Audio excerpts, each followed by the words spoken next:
Weather can be beautiful, inconvenient, and at times, powerful. And it affects everything we do. At Spectrum News Plus, our weather experts update you with the information and the context you need so you can better plan your day. And we do it every 10 minutes. We're the calm in the storm. Weather on the Ones on Spectrum News Plus, exclusively on Spectrum. And get your weather anytime on the Spectrum News app. Bring it to the party, bring it to the top, bring it to the party. Never gonna stop. Enjoy, unwind, connect with Spectrum TV on Demand. From the latest hit movies you've been waiting to watch to your favorite comfort shows and more, all available instantly for you to stream. Create the all-around entertainment experience you've always wanted with Spectrum TV on Demand. Browse over 80,000 on-demand titles today. I'm Sandra, this is Jorge, and we were adopted in 2019. I remember when they first came to us, Michael was already a teenager. The whole cliche of they're so lucky to have you guys, and it's the other way around. They have changed our family for the better. They chose to love us. They didn't have to. They chose us. Family. Learn about adopting a teen from foster care. You can't imagine the reward. Visit adoptuskids.org. Whether it's our stories,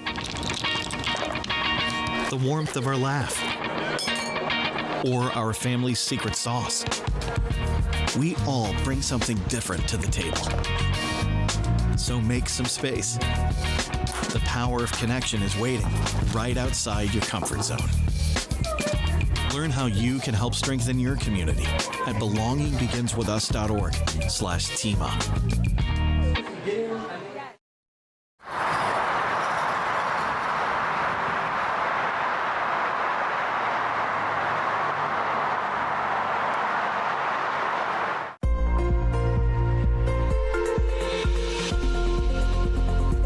Welcome back, everybody. I'm meteorologist Ramel Carpenter with your weather on the Ones forecast. Hope you all been having a wonderful week. It certainly has been quite active across the lower 48, where each afternoon we've been dealing with some strong to severe thunderstorms that have produced some heavy rainfall that's led to some flooding and some gusty winds over 50, even 60 miles per hour at times. And that is going to be the case for us once again later tonight and into this upcoming weekend as well. That will also lead to some more flood potential in a few of those communities, especially across the Great Lakes region, where we're tracking another series of thunderstorms that are going to be tracking into this part of the country as well. Meanwhile, out west, things have been pretty dry and quiet, but it has been hot, and we are only getting hotter as we head into this upcoming weekend. Here's Saturday's temperatures across the lower 48. We'll see those highs in the 90s across Columbus, Ohio, mid-80s in Kansas City, low 90s in St. Louis, and we'll be in the low to middle 90s across the southeastern portions of the United States for that matter as well. Upper 70s to the low to middle 80s as well, and we are certainly going to see that heat building in across the western half of the country. Just take a look at this. We'll see those highs jumping into the upper 90s to the triple digits across Salt Lake City, Utah, mid-90s by the time we get into Sunday across Denver, Colorado, and we're well into the triple digits all weekend long up in Boise. And of course, the hottest weather across the country remains in the southwest, across Nevada, portions of New Mexico, and into Arizona as well. But as far as the feels like conditions go, we'll see triple digit heat index values across the southeast as we head into the weekend. This is Saturday right around 3, 4 o'clock, 107 in Nashville, 103 in Tampa, 101 in the Columbia region. And this will be the case again into the day on Sunday as well. And we're hopeful for some pop-up thunderstorms to help cool off some of those hot heat index values that we're going to be seeing. 106 is the feels like temperature in Nashville on Sunday afternoon, 104 in Columbia. So we're really going to be feeling that heat and humidity as we get deeper into this upcoming weekend. But what we've been tracking is a series of thunderstorms across the northern plains, and that's going to continue to work its way into the Great Lakes region, where we do have a risk for some strong to severe thunderstorms. We'll time that out for you coming up in 10 minutes.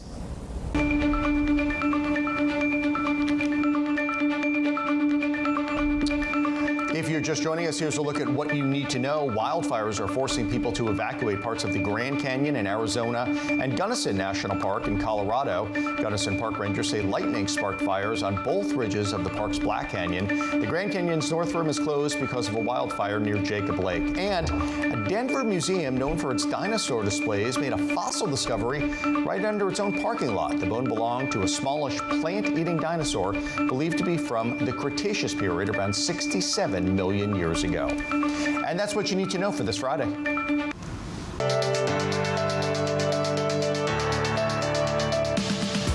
The State Department is cutting its U.S.-based staff by 15%. More than 1,300 career diplomats and civil servants will be impacted. The reorganization plan includes firings and some employees who have opted to retire early. Officials say cuts to staff stationed overseas are not planned at this time. The move is part of a broader strategy by the Trump administration to slim the federal workforce, but critics argue that this move undermines U.S. diplomatic efforts. Pro-Palestinian activist Mahmoud Khalil describing what he went through while he was in an ICE detention center for months without being charged and missing the birth of his first child. The moment you enter such facilities, such ICE facilities, your rights literally stay outside. Missing the birth of my child, I think that was the most difficult moment in my life, especially because this could have been avoided. Khalil's attorneys said in May that officials at the detention center cited a no-contact visitation policy and security concerns as part of their reasons to deny the request. The White House has accused Khalil of hateful behavior and rhetoric and threatening Jewish students. He is suing the administration for $20 million.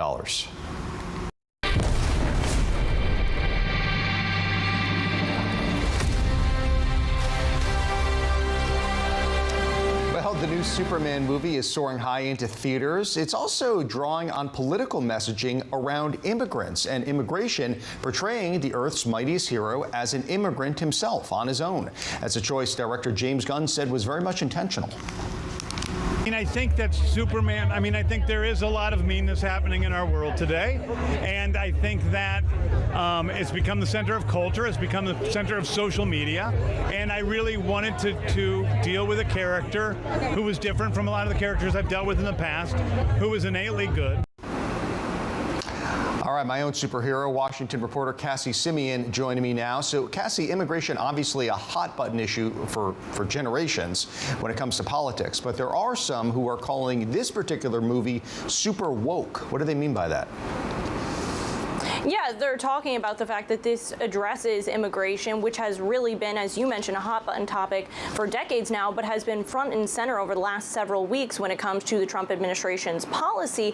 But when you look at the origin story of Superman himself, he has always been a refugee and an immigrant from the planet Krypton. That's a big part of who he is, and it shapes him as a person throughout the comics as well as movies in the past. And so when we saw this criticism come out online, we also heard from one of Capitol Hill's most prominent immigrants, Congressman Robert Garcia. He immigrated here with his family when he was just 5 years old from Peru. He wrote on X defending the film, saying, "I'm a longtime Superman fan, and I want to be clear. The Superman origin story is an immigration story of an outsider who tries to always do the most good. His arch nemesis is a billionaire. You don't get to change who he is because you don't like his story. Comics are political." And Josh, just to tell you how big of a Superman fan Garcia is, he was actually sworn in on a copy of the Constitution and an original Superman comic. It's how he learned to read and write English. It's something he's talked a lot about, and this is what he told me last year about how important comics are to American culture. People don't really realize the impact that comics actually have on American culture. So for me, I think about what, let's say, like a character like Superman stands for. I read about Superman growing up, my favorite comic book character. Superman stands for truth and justice. Those are some of the best values anyone can learn. So, Josh, there's always been a theme in these comics of politics, whether you're looking at Captain America dealing with World War II, or you're talking about Superman addressing the Ku Klux Klan. If you're a comic book fan, you've seen those comics. Lots of Republicans and more conservative people upset by this conversation, but really, this has been a constant theme in Superman comics and comics at large for quite some time. Yeah, the writing of Superman, really interesting. People should look into that as well. All right, Cassie Simeon, thanks so much for that. Thanks. A 23-year-old woman could make history at Wimbledon. If you don't know who Amanda Anisimova is and how she made it to the finals, well, stick around. You'll find out.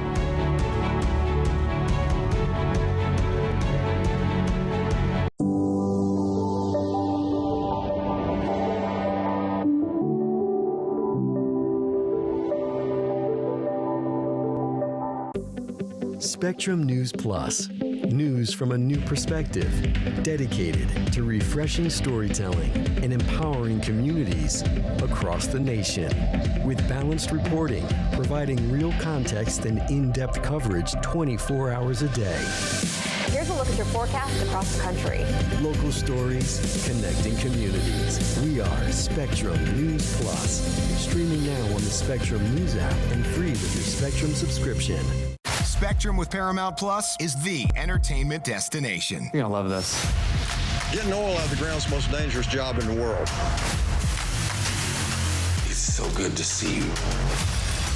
Come on! Right now, I am in first gear.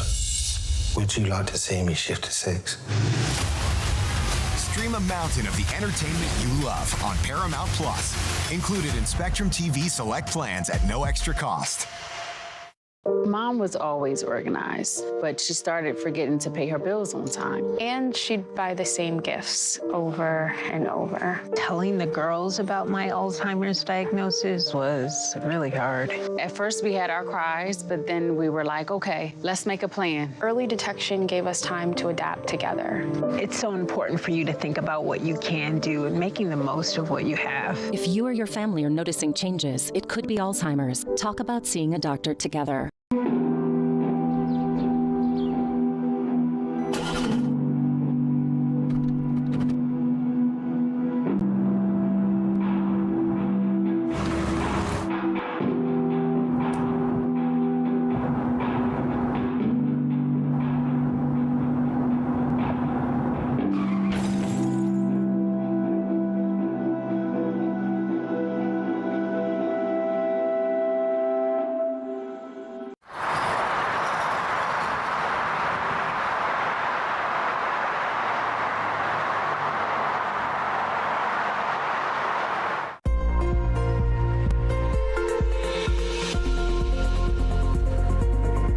Friday, everybody. I'm meteorologist Mel Carpenter with your weather on the ones forecast. It's been quite the unsettled week across the lower 48 where we've been dealing with multiple rounds of thunderstorms producing some damaging wind gusts and some heavy rainfall leading to some flooding across the eastern portions of the United States and into the Midwest as well. And that trend is going to continue as we head into Saturday and Sunday as well. But not expecting a complete washout by any means. Today's risk for severe thunderstorms will stretch from Chicago all the way down into Kansas City with a level 2 slight risk. And this will be the area to watch for some tornadoes to develop as well. That threat for tornadoes is relatively low, but it is not zero, so it cannot be ruled out as we head towards the rest of the evening into the overnight hours as well. Transitioning into our Saturday, we're going to see that slight risk for severe thunderstorms across Michigan and to portions of Ohio and Indiana as well.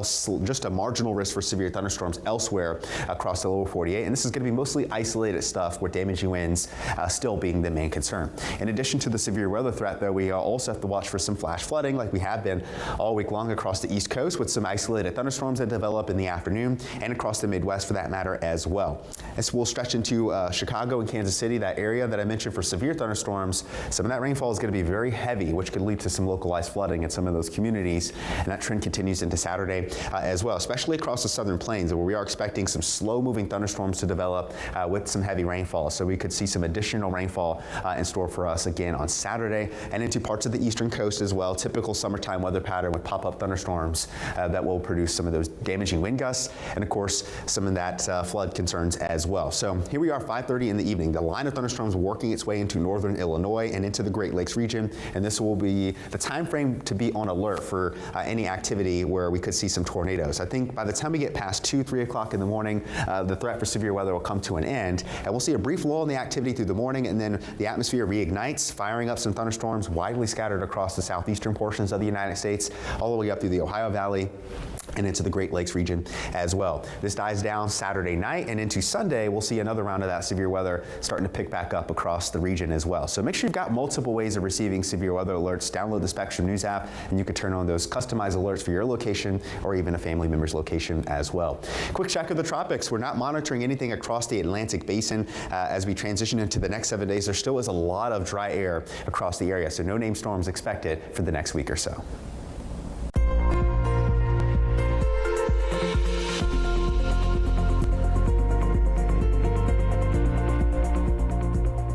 The woman convicted of stowing away on a Delta Airlines flight from New York City to Paris last year has been sentenced to time served. Svetlana Dali was also given a year of supervised release, with the judge ruling that it would help her get treatment for her mental illness. Dali, a Russian citizen and U.S. permanent resident, claims that she had to flee the United States after the U.S. military poisoned her.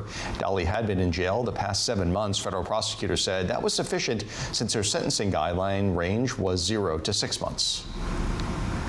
Chris Brown has pleaded not guilty to 2 more charges related to the beating of a music producer in a London nightclub. The Grammy-winning singer appeared in court today, denying the charges of assault causing bodily harm as well as having a weapon in a public place. His co-defendant, known by his stage name Hoodie Baby, also pleaded not guilty. Prosecutors say that the pair attacked a producer at the Tape nightclub in the upscale Mayfair neighborhood of London back in 2023. Brown denied a more serious charge at a hearing last month. Well, he did say never. Justin Bieber surprised fans today by dropping a new album. Swag is the 2-time Grammy winner's 7th studio album and first since 2021's Justice, and the first since becoming a father last year. The musician's record label says this 21-track album was inspired by his devotion as a father and as a husband. Well, the Wimbledon Championships are underway, and for the first time in nearly a decade, an American woman has a chance to leave the All England Club's grass as a champ. Spectrum's Katie Strite tells us more about this 23-year-old tennis phenom from the great state of New Jersey. This is such an exciting year to be watching the tournament, especially for American viewers. And that's because of a surprising win coming from Amanda Anisimova, who has now beaten the #1 tennis champion for women in the world. Now take a look at this winning shot from Thursday. You can see the joy on her face the moment she realized this life-changing victory. The thrilling 3-set battle scores were 6-4, 4-6, and 6-4. Many tennis analysts saying the Wimbledon is the best tennis she's played in her entire career. This doesn't feel real right now, honestly. Arena's such a tough competitor, and I was absolutely dying out there. And yeah, I don't know how I pulled it out. And the young tennis star has quite a remarkable comeback story. She returned to pro tennis in early 2024 after taking a mental health break when her father and tennis coach died from a heart attack. She now stands on the cusp of her first Grand Slam title, becoming the first American finalist at Wimbledon since Serena Williams in 2019. Honest, if you told me I would be in the final of Wimbledon, I would not believe you. At least not this soon, because I mean, it's been a year turnaround since, you know, coming back, and to be in this spot, I mean, it's not easy, and so many people dream of, you know, competing on this incredible court. It's been such a privilege. The American tennis player will now be facing Poland's Iga Świątek for Wimbledon's final match on Saturday, and it will be quite the match to watch. Katie Strite, Spectrum News. I'm Josh Robin. Thanks so much for watching. Your Spectrum News in 90 coming up right after this short break. Stay with us.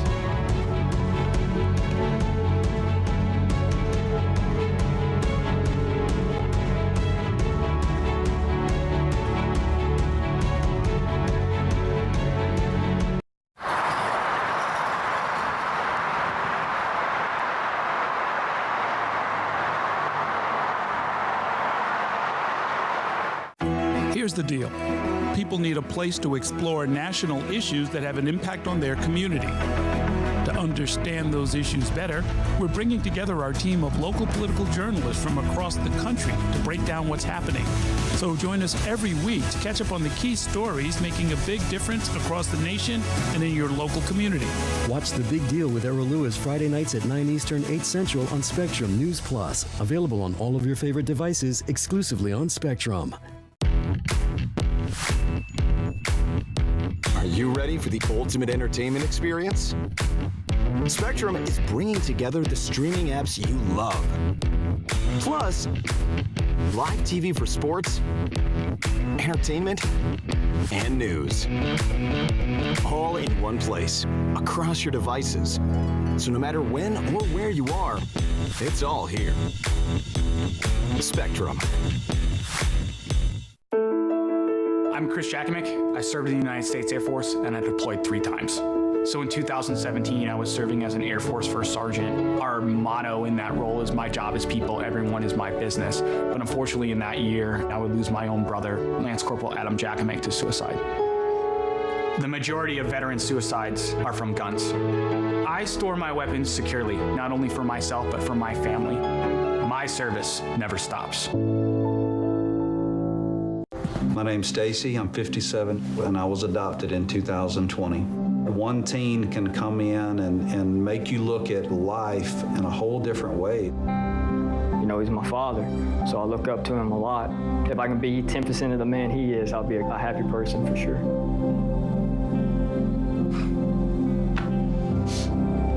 Learn about adopting a teen from foster care. You can't imagine the reward. Visit adoptuskids.org.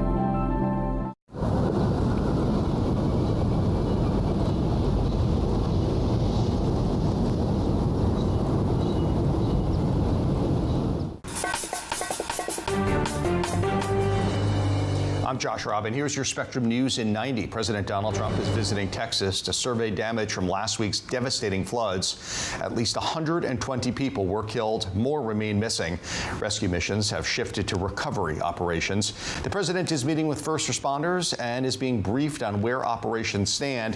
He has approved Governor Greg Abbott's request to extend the major disaster declaration to 8 more counties. That will enable them to be eligible for direct financial assistance from the federal government. In an escalation of his trade war, the president is now threatening a 35% tariff on goods imported from Canada. The president outlining the plans in a letter on Thursday. Canadian officials maintain that they're working with their American counterparts to reach a new trade deal ahead of an August 1st deadline. The president has been sending notices to other trading partners, warning of increased tariff rates by that same deadline. And turning to tennis now, American Amanda Anisimova will face Iga Swiatek in the Wimbledon women's singles final that will be held tomorrow. The 23-year-old from New Jersey is making her debut in a major title match. She has won 5 Grand Slam titles, but she's never been to the final at Wimbledon before. Anisimova is a rising star in the tennis world, previously leaving the tour in 2023 to focus on her mental health. And that is your Spectrum News in 90.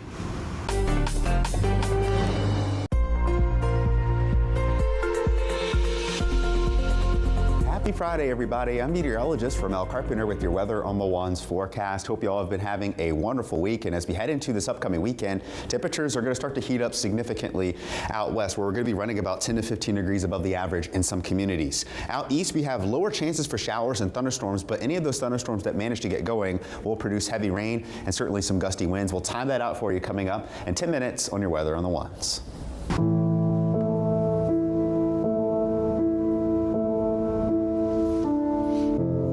Good day, I'm Josh Robin. Thanks so much for joining us. President Donald Trump is visiting Texas this afternoon as recovery operations are underway in the hopes of finding some of the 160 people who are still missing. The president called it, quote, a horrible thing. At least 120 people were killed in the early morning hours of the 4th of July. That's when torrential downpours turned to devastating floods in the hill country of Texas. Many victims sleeping were unaware of the potential for severe flash flooding. Survivors are thankful for crews who are out looking for those missing loved ones. It means everything.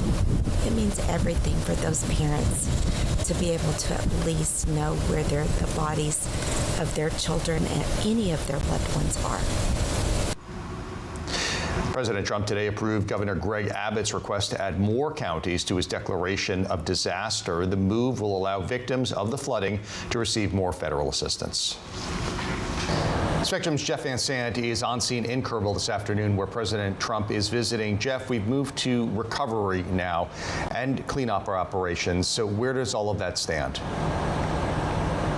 So as of right now, the numbers haven't really changed. There's about 120 people killed and then about 160 still missing. So there is a lot of crews out and about, especially along the Guadalupe River. There's over 2,000 search and rescue crews that are involved in this massive undertaking.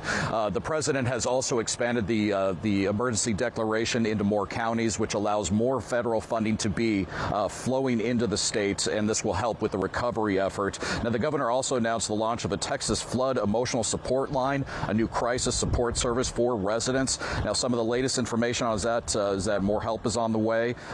We know that there's at least 10 states that have crews here, search and rescue, and more support staff. Mexico has a crew here.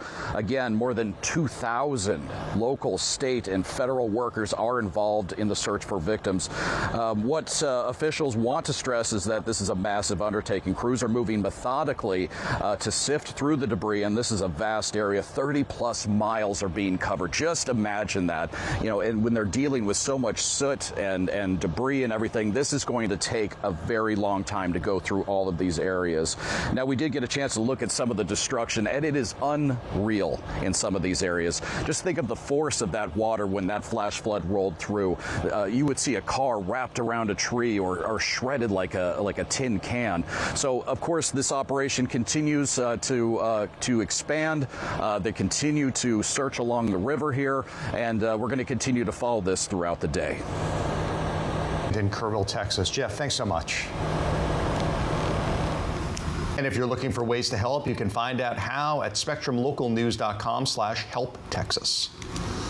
President Donald Trump once again raising tariffs on Canada. He sent a letter to the Canadian Prime Minister Mark Carney yesterday, upping the taxes on imported goods to 35%. That's an increase of 10%. The president cited the flow of fentanyl as well as a trade barrier. Carney posted on social media that Canada is committed to continuing to work with the U.S. to, quote, save lives and protect communities in both our countries.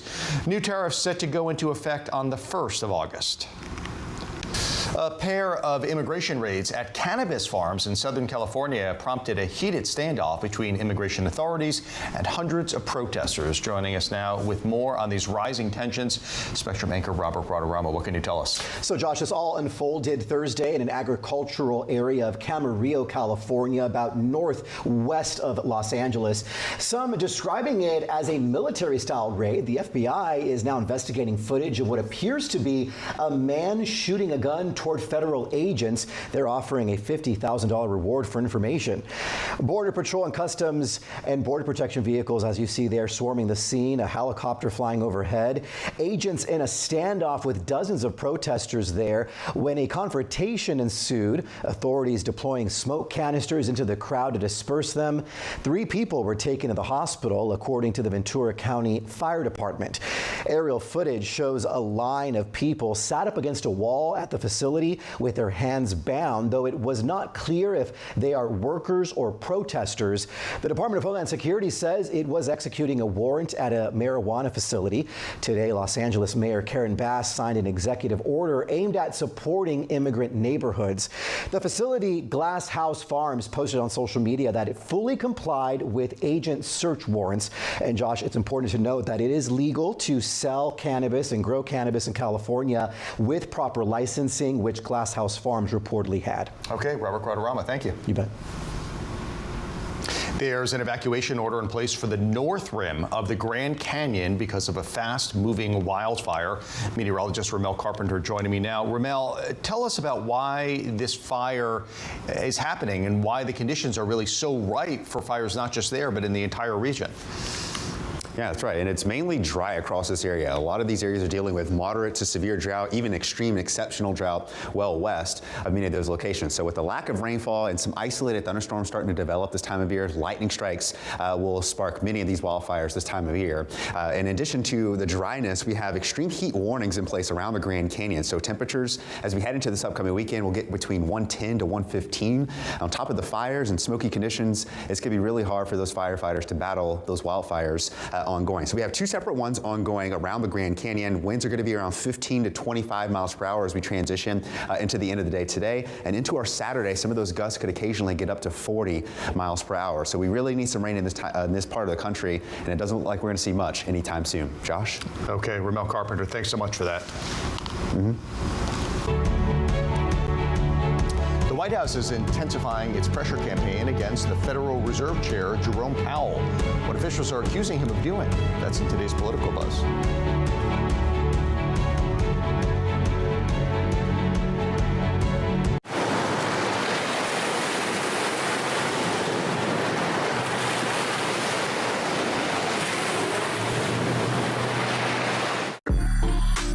drug dealer, and I'll be your sub today.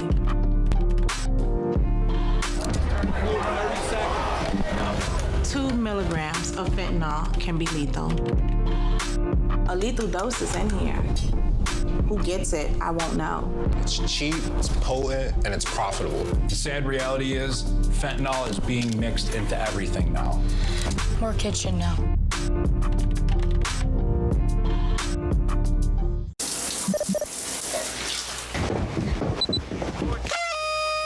Who's Alex? Hey, pal. You know who's, See you, Dad.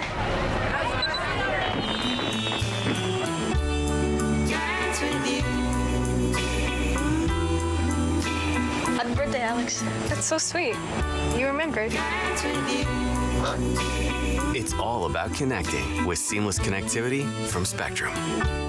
At Spectrum News, we're committed to strengthening the fabric of local communities through our reporting, with stories that inspire and news that matters on your smart TV and connected devices, streaming live 24/7. Plus, on-demand weather forecasts to help you stay prepared. It's all there as you step outside with the Spectrum News mobile app, keeping you informed and in the know throughout your day. Spectrum News, free with your Spectrum subscription, exclusively for Spectrum customers, now available on your favorite devices.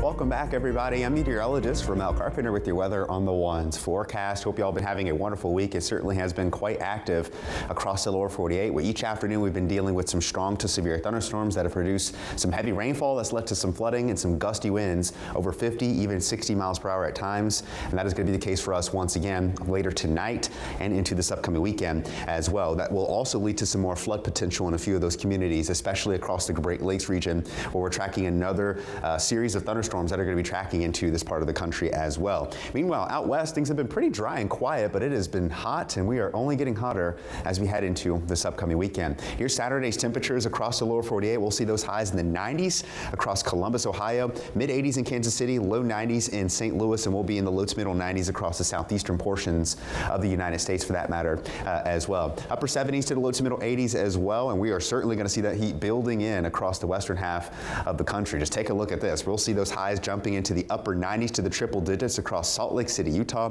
mid-90s by the time we get into Sunday across Denver, Colorado, and we're well into the triple digits all weekend long up in Boise. And of course, the hottest weather across the country remains in the southwest across Nevada, portions of New Mexico, and into Arizona as well. But as far as the feels like conditions go, we'll see triple digit heat index values across the southeast as we head into the weekend. This is Saturday right around 3-4 o'clock, 107 in Nashville, 103 in Tampa, 101 in the Columbia region. And this will be the case again into the day on Sunday as well. We're hopeful for some pop-up thunderstorms to help cool off some of those hot heat index values that we're going to be seeing. 106 is the feels like temperature in Nashville on Sunday afternoon, 104 in Columbia. So we're really going to be feeling that heat and humidity as we get deeper into this upcoming weekend. But what we've been tracking is a series of thunderstorms across the northern plains, and that's going to continue to work its way into the Great Lakes region, where we do have a risk for some strong to severe thunderstorms. We'll time that out for you coming up in 10 minutes.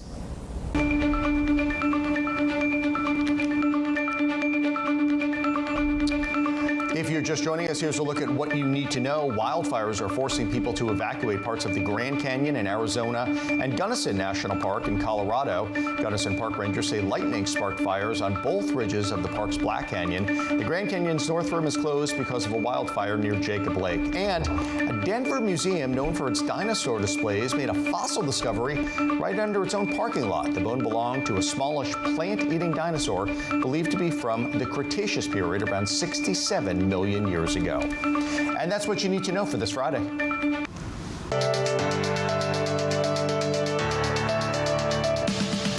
The State Department is cutting its U.S.-based staff by 15%. More than 1,300 career diplomats and civil servants will be impacted. The reorganization plan includes firings and some employees who have opted to retire early. Officials say cuts to staff stationed overseas are not planned at this time. The move is part of a broader strategy by the Trump administration to slim the federal workforce, but critics argue that this move undermines U.S. diplomatic efforts.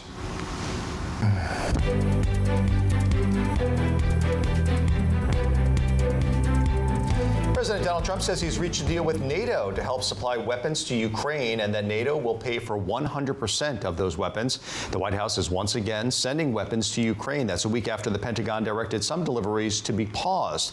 Political anchor and host of The Big Deal, Errol Lewis, joins me now for today's Political Buzz. So there's been a lot of changes in just a short amount of time that the president has been in office when it comes to Ukraine. He's really talking and using an obscenity to describe his conversations with Vladimir Putin. What's happening? Yeah, well, let's keep in mind that this was supposed to be resolved before he was sworn in January. Famously, on the campaign trail, Donald Trump said he would have this all wrapped up even before he took office. He'd make a couple of phone calls, he'd talk to the political leaders, he'd bring everybody to the table, and he'd cut the ultimate deal. None of that happened. Yeah. He's been frustrated. He's been angry with Russia, who he personally counted as a friend, Vladimir Putin, for some reason. That caused a lot of consternation in diplomatic circles. But clearly, the bloom is off the rose. The mask has fallen. It's clear to him that Putin wants the war, does not want peace, does not want any kind of a deal, and was prepared to send as many Russian young men into the maw of that horrible conflict as necessary. And Donald Trump has to pursue a different course. And so it turns out that the NATO alliance that he has castigated so often turns out to be a very handy partner. Do you expect that it'll increase? I mean, Russia seems to have this unlimited amount of men, a lot of drones coming in, and there has been so much death on the Ukrainian side, on both sides, but as civilians in Ukraine. Sure. Ukraine has fought Russia to a standstill. They've made strikes into Russian territory. This, unfortunately, looks like the kind of conflicts that's going to ground into a kind of a long, grinding war that really never ends, but also never really moves forward. And we're going to see a lot of death and destruction and a lot of wasted potential, which is the real tragedy here. It really is. All right, let's talk about Jerome Powell. Obviously, the president posts on social media a lot. It seems like Jerome Powell has been the subject of many, many posts recently. He's accusing him of grossly mismanaging the central bank. This is the Federal Reserve Chair, I should say, accusing Powell of overspending on lavish renovations at the Federal Reserve's headquarters. And this morning, the president said that the man he calls too late is costing the U.S. tons of money. So there are a lot of people who are the focus of Trump's ire. It seems like Powell has a special place in that. Yes, that's exactly right. What Donald Trump wants is for interest rates to come down and for the economy to take off. What Jerome Powell wants to do and is charged with doing by law is making sure that inflation does not run out of control. And so rates are going to remain where they are for a little while longer, even though the president wants it to run in a different direction.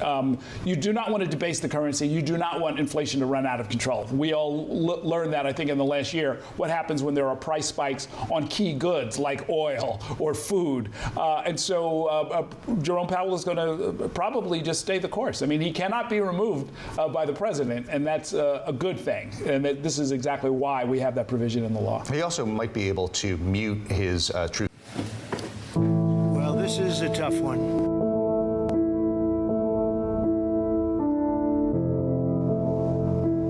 I'm Josh Robin. You're watching a special report here on Spectrum News. It's now 3:47 on the East Coast, 2:47 in Kerrville, Texas. As you see, that's where President Donald Trump is.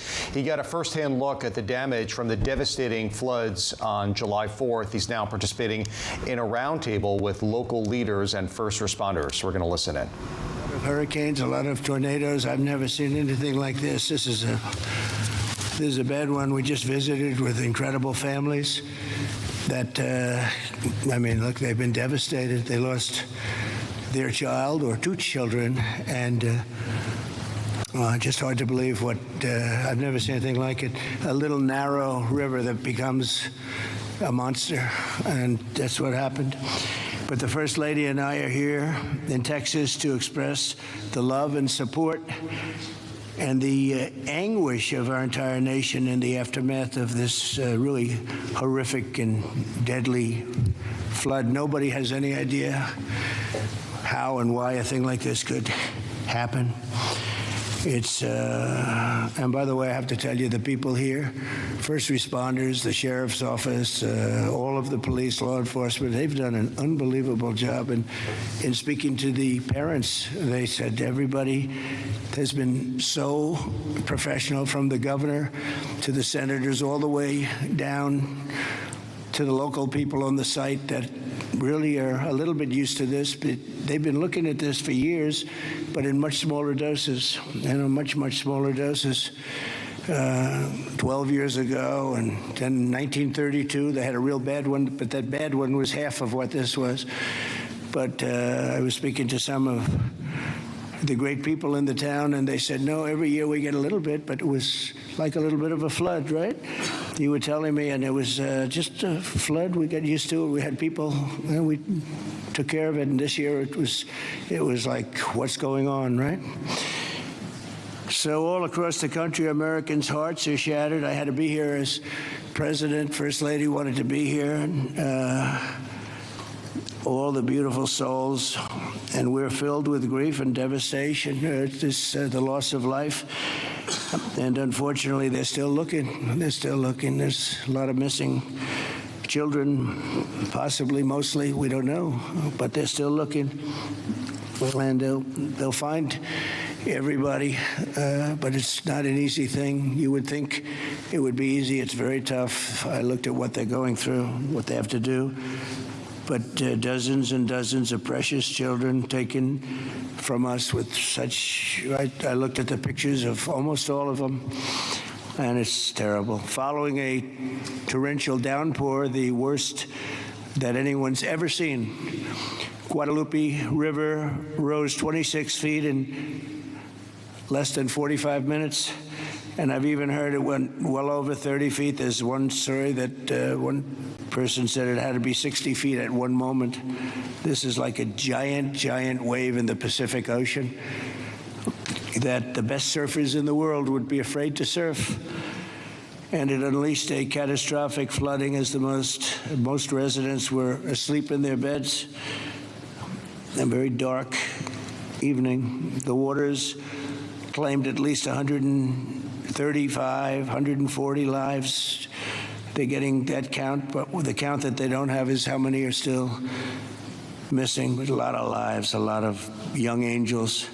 At the Girls Christian Summer Camp, known as Camp Mystic, a legendary camp, a camp that people would want to go to from all over the country. People, parents, they come and they would stay with their children. They'd stay in other cabins just to be with their children, but a legendary place.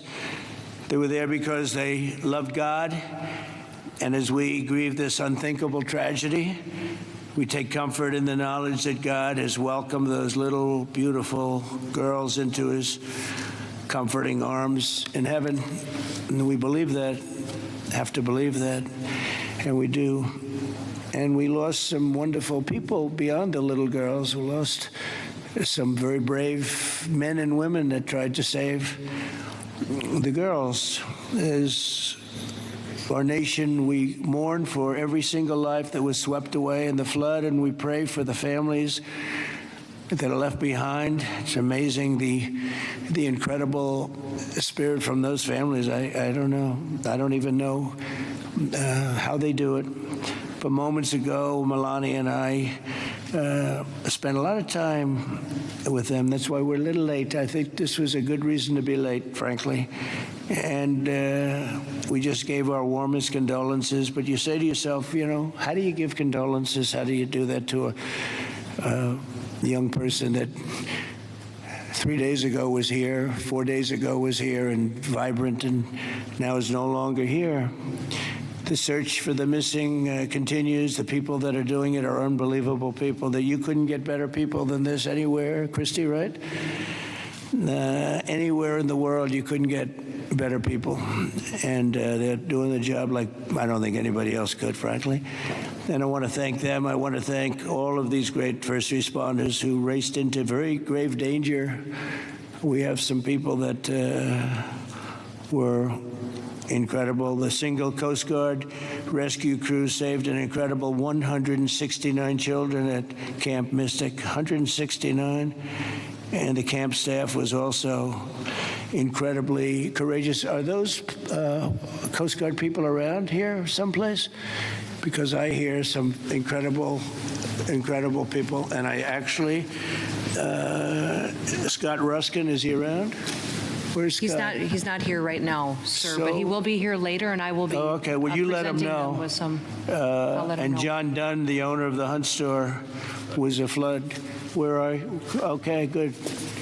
We spoke a little while ago, and it's sort of John was telling me some stories about that store, and it was just really amazing. Yes, Mr. President. First, let me correct. I was owner of the Hunt store from 2013 till April of last year, where I actually sold the store to Haley and B.B. Lehrman, who are excellent operators, and they're on the ground right now in Hunt, leading the effort there together with the fire department, the churches, the schools, what have you, and they're doing a phenomenal job. Good job. My role in it is to seller finance the deal, and you're going to bring it back. I'm absolutely going to bring it back. And the walls are up. The two walls are up, and you're going to. There's belief out there that it was a total loss. It's not. A gentleman by the name of Larry Graham put up some incredible walls in 1973, and he's a great engineer, and those walls are still standing. Save the walls. Save the walls. Okay. And the goal is, and I think we can get it done between Haley, BB, myself, and some outside help that we're going to be getting. I think we're going to get it reopened very quickly. Good. I think it's important to get it open quickly because once we do, the community can get back to a sense of normalcy. I think it'll be good for the community. I think it'll accelerate the recovery process. There's a lot that has to be done, but I'm impressed and very pleased with the resources that I think are going to become available through the conversations with Chip Roy, Governor Abbott's office, and others, that we will get it done quickly. Yes, sir. Thanks, John. Good luck with it. Okay, I'm sure you will. The search for the missing is continuing, as you know, and today I especially want to thank all of these incredible people from the Coast Guard, and you'll give my regards in particular to some of the people we mentioned. Every American should be inspired by what's taken place during this short period of time, and I want to thank Governor Abbott. He's an amazing guy. We come very, very close politically and personally, and we've had a tremendous relationship with Texas. I guess Texas brought us together. We were together fine, but now we're together a lot more, and I want to thank Cecilia, your great wife, who's been our friend for a long time. The job you do is really incredible in so many different ways, including with the border and every different way. Admired by everybody. Secretaries, Kristi Noem, Brooke Rollins, Scott Turner, and Administrator Kelly Loeffler, they all wanted to be here.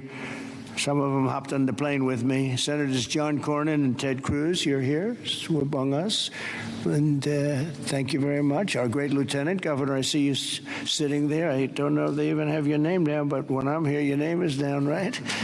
He's doing a good job, always did. Always did. Also, numerous members of Congress, including Chip Roy, from the district. This is Chip's district. I had a lot of time last week we spent with Chip Roy getting that great big beautiful bill passed, and who would have thought and he's not easy, but he's good. Where is he? Where's Chip? Who would have thought this was going to happen? And he called because we had a big ceremony set up, and he said, you know, we have a little bit of a flood here, and I think it's going to be a little bit, I better stay here. I better not come back and go to it. And he wanted to be there. He was a part of it, a big part of it. And then he called again, and he said, this is bad. And then it got really bad, far beyond your worst, wildest imagination, right? So thank you very much, Chip. I appreciate it. And Brian Babin also is, I don't know if Brian's here, but we do have, and I have to just give some of the names because it's very unusual. Nathaniel Moran, Dan Crenshaw, all of these people wanted to be here. Keith Self, Jake Elzey, August Pfluger, Craig Goldman, Ronnie Jackson. Where are you people? Are you here? You're all here? Where's Ronnie Jackson? Ronnie Jackson, what a person. Every one of these people is so incredible. Randy Weber, Pete Sessions, Tony Gonzalez. Well, we have everybody. Beth Van Dyne. Hi, Beth. Hi, Beth. Roger Williams. Brandon Gill. Hi, Roger. Brandon, you're here? Yes. Thanks, Brandon. Doing a good job, Brandon. Michael Cloud, John Carter, and Wesley Hunt. And we have others, but I'm not, we have to get on with it. But I did want to ask Lieutenant Governor Dan Patrick. He's been my friend from the beginning. He's been the chairman of all three of my campaigns, and all I know is we won by record amounts. So I guess you were a pretty good chairman, right, Dan? And his son is fantastic, too. But Attorney General Ken Paxton. Ken's around here someplace. Hi, Ken. Hi. And Director of the Texas Department of Public Safety, Freeman Martin. Freeman, thank you very much. You're doing an amazing job. Texas Chief of Emergency Management, Nim Kidd. Thank you. Thank you very much. Thank you for greeting us, too. Major General Thomas Seltzer of the Texas Military Department. Thomas, great job. Thank you. Really good job. And many other officials and government, everybody is here. You know, it's amazing. I do these things, and often you just don't have a turnout like this. Half of government is here, but my administration is doing everything in its power to help Texas, and I can tell you that, and the governor will be the first to tell you that when the request was made for the emergency funds, Christy, I think we gave it within about 2 minutes, maybe less, and they had everything they needed, right, immediately. So we've deployed over 400 first responders and assisted or enabled more than 1,500 rescues. Amazing, 1,500. Customs and Border Protection and the U.S. Coast Guard have deployed numerous search and rescue crews, and they're all over the territory, and trauma teams. And beyond this area, you know, the governor was saying we've gone a little bit beyond this area. Oh, there's Dr. Phil. Look at Dr. Phil. You're looking good, Phil. This is a hell of a situation, isn't it, huh? FEMA has deployed multiple emergency response units, and FEMA has been really headed by some very good people. We have some good people running FEMA. It's about time, right? We get some good ones. They failed us in North Carolina, but when we got in on January 20th, they fixed it up in no time. And the Army Corps of Engineers is always around and always strong and brilliant. We're also taking historic action to ensure that such a nightmare never happens again. We're going to look and see how can a thing like this, they could say it's 100-year. Somebody said it's a 500-year event. It doesn't. We're not going to let a thing like this happen again where it can wreak this kind of devastation. Earlier this year, I directed a sweeping review of the preparedness and critical infrastructure. I think again, I have to say, whenever I say that, I have to say that the level of professionalism was incredible. But we'll all work together to find out exactly what can be done, because they do want to rebuild, and they're going to. I just want to say we have a wonderful First Lady, and she's done a great job as First Lady, and she really very special woman when she saw and met the people that we met just a little while ago. It's very devastating. And would you like to say a few words, honey? My deepest sympathy to all of the parents who lost beautiful young souls. Deepest sympathy from all of us to the community, to everybody who lost a loved one. We are grieving with you. Our nation is grieving with you. We just met with the wonderful families. We pray with them. We hug. We hold hands. They share the stories, and I met beautiful young ladies. They gave me this special bracelet from the camp in honor of all of the little girls that they lost their lives. So we are here to honor them and also to give the support, help, and I will be back. I promise to them, and I just pray for them and giving them my strength and love. Thank you, honey. That's very nice. Thank you very much. So I just want to say God bless you all, and I'd like to ask Governor Abbott to say a few words, please. Thank you. Well, first of all, thank you, Mr. President, and thank you, First Lady. The first thing both of you mentioned were the lives that were affected by this. Whenever there's a disaster or catastrophe, the first thing we focus on is saving lives, prioritizing those lives. Every minute, every hour counts, and that's what Chief Nim Kidd focused on, what the local officials focused on, what the state focused on, but also what your administration did. On the very day of the flood, you know, the Coast Guard literally saving lives right and left, and we cannot thank you enough for deploying the Coast Guard, deploying the resources, and as you pointed out, immediately when I made a request for a disaster declaration, you and your administration granted that. This is the fastest that I'm aware of any administration responding so swiftly, so collaboratively, so coordinated as we have in response to this. Thank you for that major disaster declaration. It ensures that we're going to be able to more effectively respond and help rebuild. And let me make one thing clear about the Hunt store. We will rebuild the Hunt store very quickly right here in Hunt, Texas. Thank you, Governor. Also, I too want to thank all the first responders, and we have many of our legislators over here. I want to thank them for stepping up and being here constantly, as well as state officials who join with us. And as we've said before, we remain committed. We're here for the long run. We will maintain our operations to search and find everybody that we can, as well as ensure that we're going to rebuild this community from Hunt to Camp Mystic to Kerrville down below. We are committed for the long run, not just to rebuild, but to rebuild in a better way. I have received a lot of detail, even from the President himself, about ways that we can do a better job in the rebuilding process, and we will put all of that to work. We have a special session beginning in 10 days when we're going to start working legislatively to make sure that we address every challenge that the people of this entire region, including the Central Texas region, make sure we help rebuild the families and communities of all of them. But we would not have been able to do that the way that we have had it not been for you, your commitment to Texas. I know you love Texas, and Texas loves you. We appreciate you showing up, and because of your swift and effective response, we're better positioned to deliver on all those commitments than ever before. Thank you, Governor. That's very nice. Thank you very much. Appreciate it. Christy, would you like to say something? Fantastic job you've done.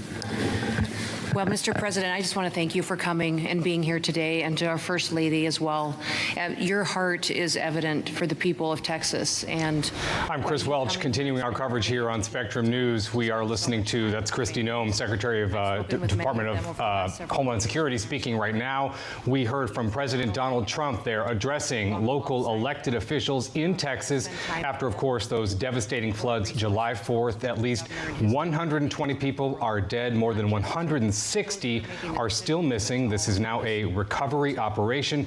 And amid that devastation, the president there clearly shaken as he read from notes and addressed officials.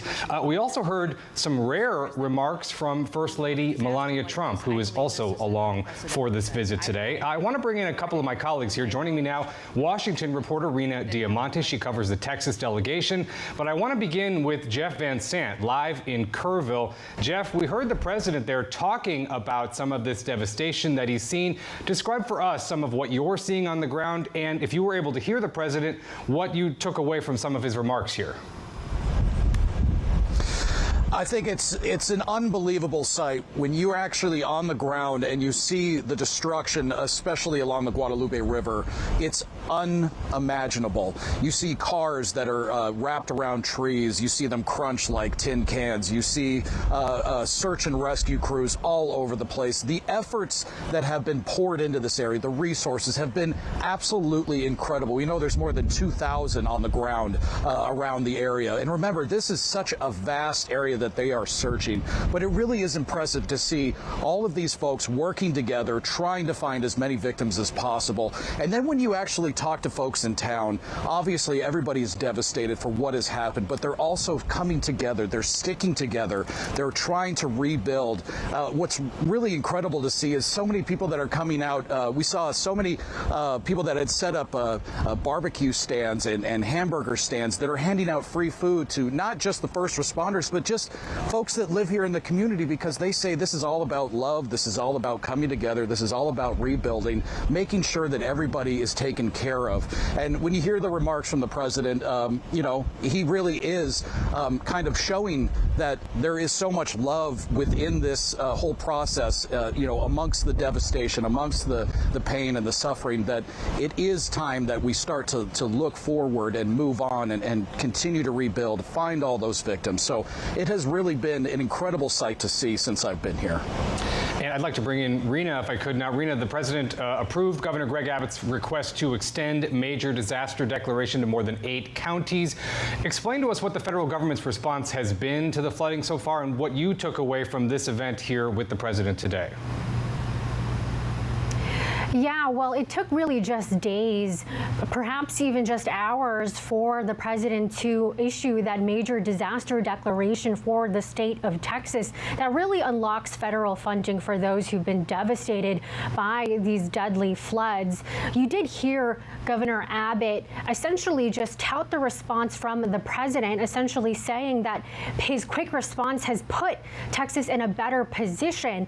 And certainly, you know, that's something that we expect him to say. These two gentlemen have a really good relationship, but there has been some reporting out there that because of the administration's efforts to constrain spending and to overhaul FEMA, the agency perhaps did not deploy rescue and search efforts as quickly as they wanted to. The administration and the president, as well as Homeland Security Secretary Kristi Noem, has disputed that, but that's something that we're still getting to the bottom of. But it certainly represents perhaps this rethinking of FEMA that this administration is going through. All right, Rena Diamante and Jeff Van Sant live for us in Kerrville today. Thank you both for your time, and thank you at home for watching. If you're looking for ways to help, you can find out how at spectrumlocalnews.com/help Texas. I'm Chris Welch. More news now on Spectrum News.